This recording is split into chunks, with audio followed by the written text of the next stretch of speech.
So the horn does not blow. The fuse has been pulled. So we're going to open this and see what's going on. Stay tuned. So under your hood, you can see the battery is right here in the middle. It's got this little cover over it. So unhook your ground and move it away where it cannot touch, because you don't want to be messing with your airbag with power hooked to this. All right, in order to get the horn button off, there's holes on both sides. I had to go buy this T27 that was long and thin and had to put a lot of pressure on it to be able to turn it. I had to use the long shaft and then put something on here to be able to turn it, but you can see that I have it loose. Now once you pull it loose, you just unplug this part right here. So this just pulls straight off. You can see it's got the two prongs and it just pushes down in there, so it's easy to unhook. Now I'm going to undo these 4 bolts, which is the part of the horn button. And what has happened is something's failed behind these that allows the button to stay down all the time. The actuator. Alright, so there's 4 bolts and they look like they're giant bolts, and they're actually grade 8. You see 8.8 on there, but they're actually little. And that's what holds this plate in place that the airbag is attached to. And the idea is this thing pushes forward.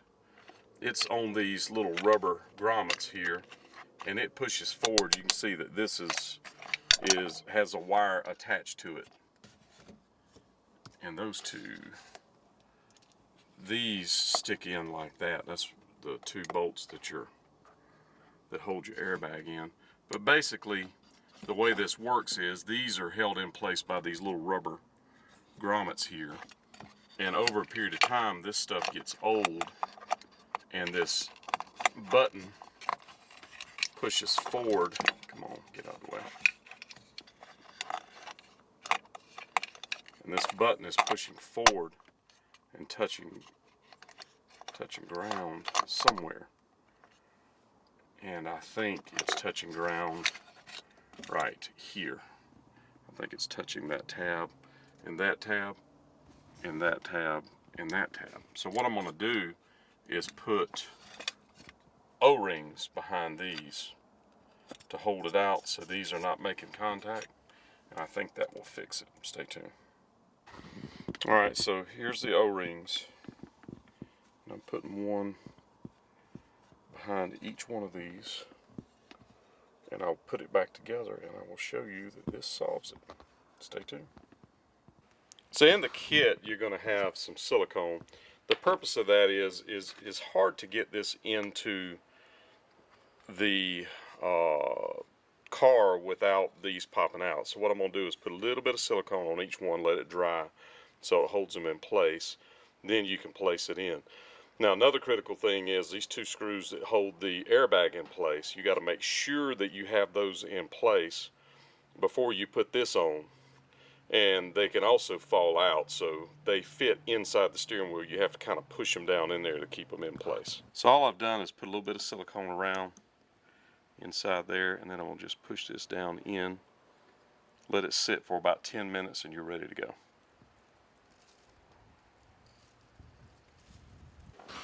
So what I was talking about with these bolts is they actually fit kind of down in the steering wheel, in the rubber, but you've got to make sure that you don't let them move. In fact, I'm going to put a little bit of silicone around them, and when you turn the head, of course, it'll break it loose, but it'll keep them from falling out, because they can fall out behind this plate and fall down in here, and you got a big problem. And it doesn't take much silicone, just a hair.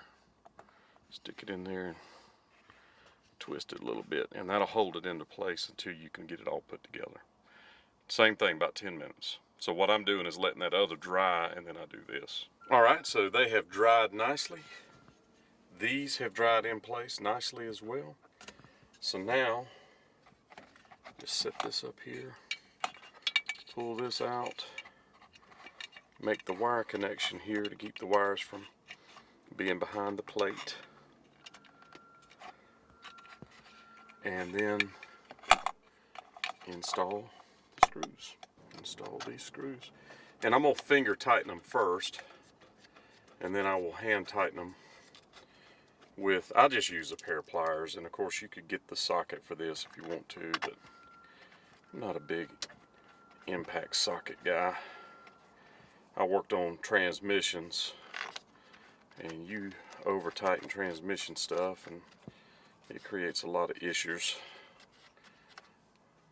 So I will turn the camera off and handle this, put the fuse back in, show you that the horn works, and then put her back together. Stay tuned.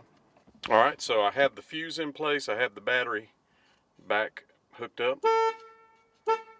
There you go. That fixed it.